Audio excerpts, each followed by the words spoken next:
involved rolling over. The beach is some of the most dangerous driving that you'll do anywhere, because a lot of people that rent cars and that, they don't know and they stick high up on the beach, and where you stick high up on the beach you quite often get washaways. Now washaways where the fresh water comes out of the isle, and you get these steep banks that, you know, can be 1 metre plus high, and if you hit them at 80 k's and fall off them, they roll over. You get things called melon holes and whipty-doos. Whipty-doos are these big humps that you go like this.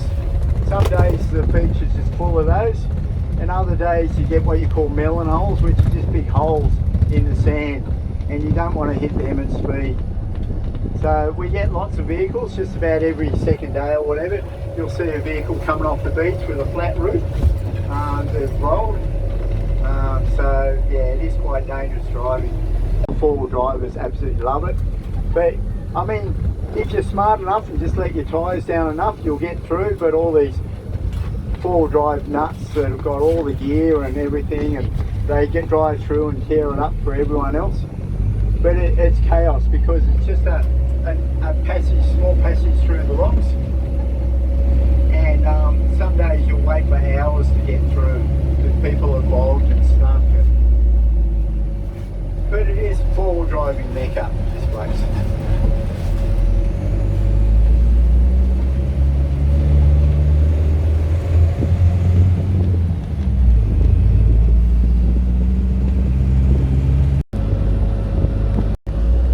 So our dingoes originate from an Asian wharf. They were brought over here by Asian fishermen, okay, and brought to the mainland of Australia, and then our indigenous people took them on as hunting companions. Because they are incredibly good hunters. When they hunt in a pack, they can bring down horses, cattle, sheep, you name it. They're pretty smart animals. Okay, we've got quite a nice looking male here, yellow tag.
Right timing.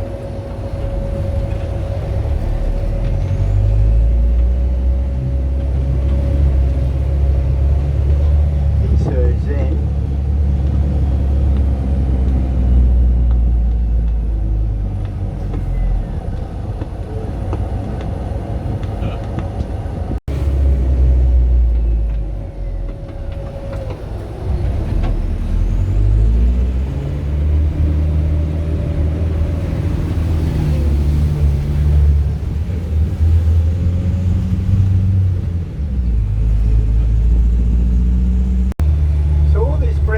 That you see is that coffee rock that makes the base of our perch lakes. Now this coffee rock is made from compressed leaf litter and sand, 120 metres lower than what it is today, and so Fraser Island used to extend an extra 25 to 50 kilometres out to sea, all the way out to the edge of the continental shelf. Now they get a tracking collar. What are you doing? It's hopping up, these people are trying to feed it or do something. Okay? Now when they've got a tracking collar, they've been given a tracking collar for a reason. Okay? They've been because they've either bitten someone or they've caused trouble. So when they get a tracking collar on, they normally get one more chance, and if they start causing any more problems, if people are encouraging it, which I think these guys are, normally I wouldn't do this. Okay, these guys better, if they are feeding them, let me know and we'll take a photo of them. but they're ones you don't want to get near. Okay, they're troublemakers, and they're normally really confident.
Trans-Tasman run between Auckland and Sydney.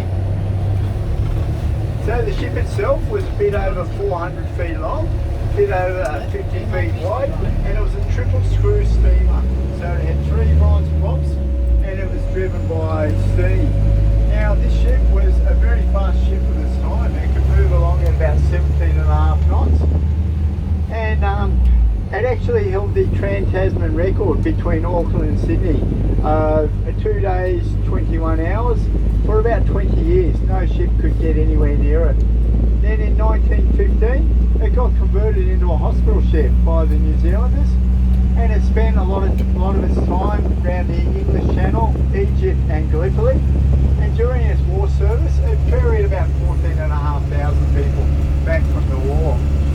So it had pretty distinguished war history, and most of the time it was unescorted. A lot of other hospital ships had to be escorted by battleships, but not this one. This one was too fast.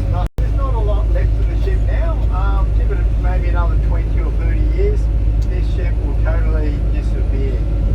So at one stage we had